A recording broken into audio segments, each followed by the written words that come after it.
Yaşa çox baxırlar. Əsas təcrübəyə baxmaq lazımdır. Tanış adam var ki, çox enerjilidir maşallah. Gedib işlə bağlı yaşı elə bir ki, ona bir necə nöqsan tutublar. Müəyyən şirkət müdirləri var ki, gənc qızlara önəm verirlər və oğlanlara önəm vermirlər. Qeyd edilənlər iş elanlarında da öz əksini tapır. Vakansiyalara nəzər saldıqda işə götürənlərin əksəriyyətinin işçi ilə bağlı yaş və cins məhdudiyyətləri qoyduqları məlum olur. Eyni zamanda iş yerlərində müxtəlif səbəblərdən əmək müqavilələrinə xitam verilərkən orta yaşlı şəxslərə üstünlük verildiyi müşahidə edilir. Bu isə həmin şəxslərin pensiya yaşına dək olan dövrdə maddi çətinliklə yanaşı pensiya təminatını da sual altına qoyur. Bəzən digər təşkilatlarda, o cümlədən hətta büdcədən maliyyələşən təşkilatlarda belə ayrı seçkilik halları baş verir. Bunun səbəbləri çoxdur. Səbəblərin biri də odur ki, tələblə təklifin arasında uyğunsuzluqlar var. İşçi qüvvəsi çoxdur və bu da işə götürənlərə seçim imkanı verir. Bu elanlar məsuliyyət yaradır.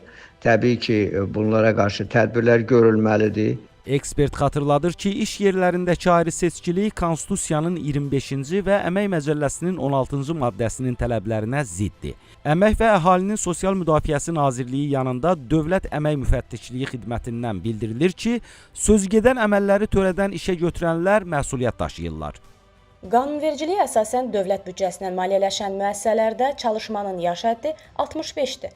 Dövlət büdcəsindən maliyyələşməyən müəssisələrdə işə götürən tərəfindən bir tərəfli qaydada yaş məhdudiyyətinin tətbiq olunması və ya hər hansı yaş dövründə əmək müqaviləsinə bu səbəblə məcburi şəkildə xitam verilməsi qadağandır.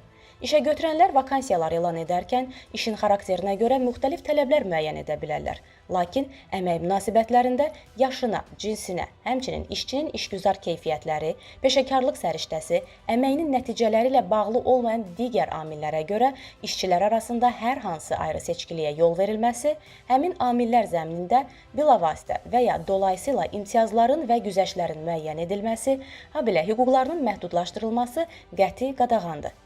Qurumdan o da bildirilib ki, Əmək və Əhalinin Sosial Müdafiəsi Nazirliyi tərəfindən özünü məşğulluq proqramının icrası zamanı pensiya yaşına 2 ildən az müddət qalmış işsiz şəxslərə üstünlük verilir. Ümumilikdə isə işsiz və iş axtaran şəxslər müraciətləri əsasında məşğulluq tədbirləri ilə əhatə olunur. Həmçinin iş yerini itirən şəxslər qanunvericilikdə nəzərdə tutulduğu halda işsizlikdən sığorta ödənişi ilə təmin edilirlər.